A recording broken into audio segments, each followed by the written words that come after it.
Les images tournent en boucle depuis samedi. La violence de l'acte 8. D'un côté, à Paris, un boxeur professionnel frappe des gendarmes. Il est à cette heure toujours recherché. L'acte 8 des Gilets jaunes, bien entendu. De l'autre, à Toulon, un commandant de police, Didier Andrieux, boxe un manifestant. Le procureur de la République n'a pas ouvert de procédure contre lui, mais la préfecture a saisi la police des polices. Le commandant Didier Andrieux est devenu, pour certains, le symbole des violences policières. Depuis samedi, les témoignages affluent contre lui. Par exemple, celui de Séverine Charpentier qui dit avoir reçu un coup de tête en marge de la même manifestation.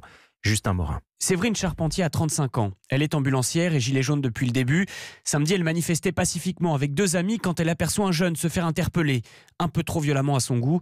Elle implore alors de le laisser tranquille. À ce moment-là, un autre policier qui lui était habillé en tenue de motard sans casque s'est rapproché de moi et il m'a demandé de me casser de là. Je lui ai juste répondu « mais c'est comme ça que vous vous exprimez, vous ». Je pense que ça lui a déplu. Il a foncé sur moi et juste avant, il a dit « et toi en plus t'es une fille ».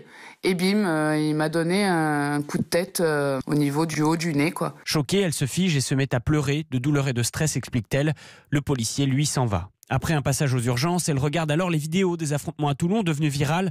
Elle reconnaît immédiatement Didier Andrieux. C'est à ce moment-là qu'elle se décide à porter plainte. J'attends la suite. J'espère que je serai encore convoquée, quitte à ce qu'il y ait un affrontement, parce que je sais très clairement ce que j'ai vu, ce que j'ai vécu, mais cette personne-là, à ce moment-là, n'a pas fait son travail correctement. Aujourd'hui, elle lance un appel pour savoir si quelqu'un a filmé la scène. Une preuve, selon elle, qui servira à la justice. Justin Morin pour Europe 1.